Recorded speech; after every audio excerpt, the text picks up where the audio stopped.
Ouais, survivants, bienvenue sur VLFR.gaming. Bon, on se retrouve aujourd'hui, petite vidéo débriefing de notre semaine Alliance Showdown Beta. On a réussi à finir à troisième, ça c'est bien fini, et on est revenu dans le top. Alors pas tout à fait top 50, hein. Le titre de la vidéo est un peu mensongère. Alors, on est 51e mondial.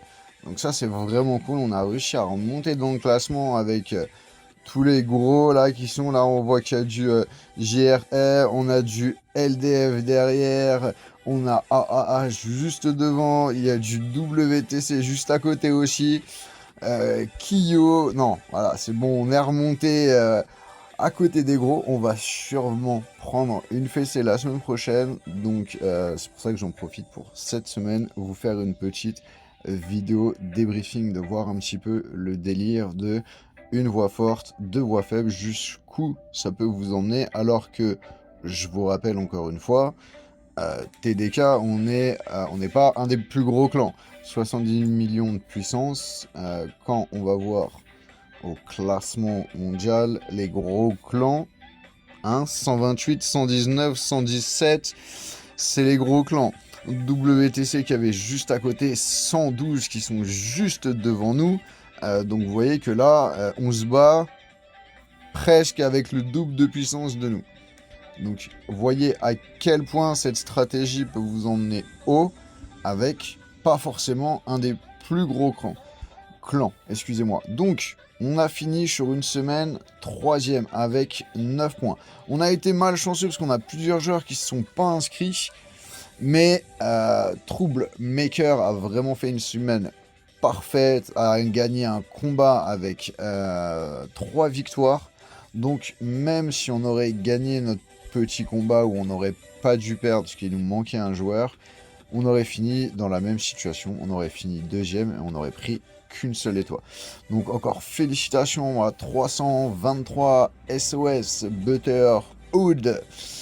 Et puis bah TDK quand même, félicitations parce qu'on a réussi à faire un petit troisième. Donc, comment se passe la plupart des combats? La plupart des combats se sont passés à notre avantage, où l'adversaire s'est retrouvé la voix forte contre la voix faible, donc il faisait une grosse victoire.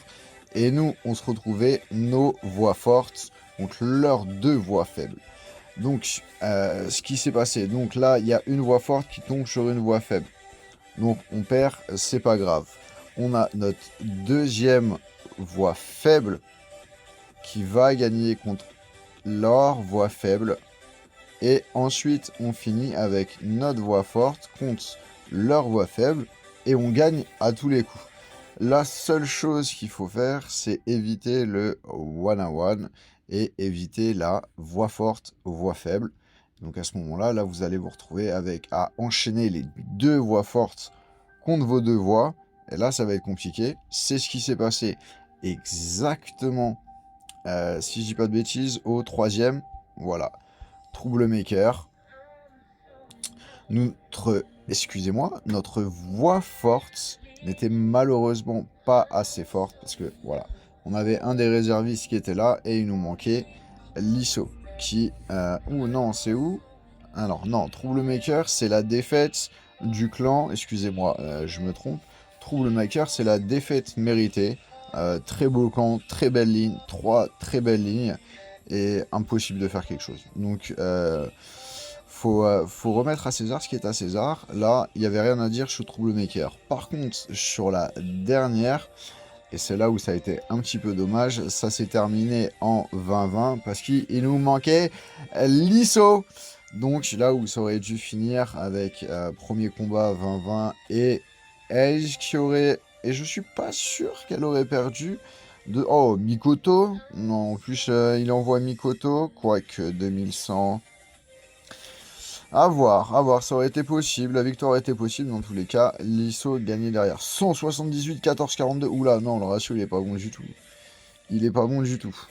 Pas bon du tout. Donc, non, ça aurait été une belle victoire pour Ace. Il nous manquait un joueur, donc malheureusement, on a perdu un 2-1 sur celle-là, alors qu'on aurait dû gagner, et on a fait troisième. Mais comme je vous dis, ça ne nous change pas. le plus important, c'est d'essayer de finir au premier, deuxième, troisième. Ne jamais finir, comme je vous le dis à chaque fois, ne jamais finir quatrième, cinquième, sixième. Deuxième, troisième, c'est très bien, on prend une étoile. Quatrième, cinquième, vous commencez à en perdre une. Et là, sixième, vous commencez à en perdre deux, ça devient vraiment compliqué. Et on chute très rapidement. Autant vous dire que là, on fait pas les marioles du tout, parce que je vous laisse me mettre en commentaire si jamais certains font partie des derniers clans là, en bas du classement, comme AGR ou d'autres. Je pense qu'ils doivent être aux alentours de 30, voire 31 étoiles. Donc là, on perd une étoile, voire deux, et c'est fini, on ressort du classement. Donc, il faut vraiment faire attention, bien switch vos voix. Et c'est juste de l'étude, parce que comment vous dire où vous placez, où mettre votre voix forte, c'est beaucoup de hasard et de l'intuition. Vous essayez en fonction du premier combat, vous vous dites, votre adversaire a fait sa voix faible au milieu. Bon, peut-être qu'il va mettre sa voix faible à droite, peut-être qu'il va mettre sa voix faible à gauche. Vous jouez au poker, vous jouez au hasard, peut-être que ça passe, peut-être que ça passe pas. Mais avec cette stratégie de une voix forte, deux voix mixtes, vous avez un pourcentage beaucoup plus important pour avoir une victoire et pour essayer d'aller gratter la troisième place et d'aller se retrouver au milieu des clans là à 120 millions, 110 millions, 100 millions alors qu'on a juste 70 millions de puissance. Donc voilà, bon, j'espère que cette petite vidéo vous aura aidé, un peu longue, j'ai un peu parlé, j'essaye de vous apporter un maximum de conseils pour que vous puissiez venir jusqu'ici aussi avec des petits clans, ça fait plaisir, ça motive les joueurs, ça motive à jouer, c'est cool. Donc voilà, j'espère que la vidéo vous aura plu, vous aura aidé. Sur ce, moi je vous souhaite une excellente soirée, une bonne journée, et je vous dis à bientôt pour de prochaines vidéos. Ciao, ciao!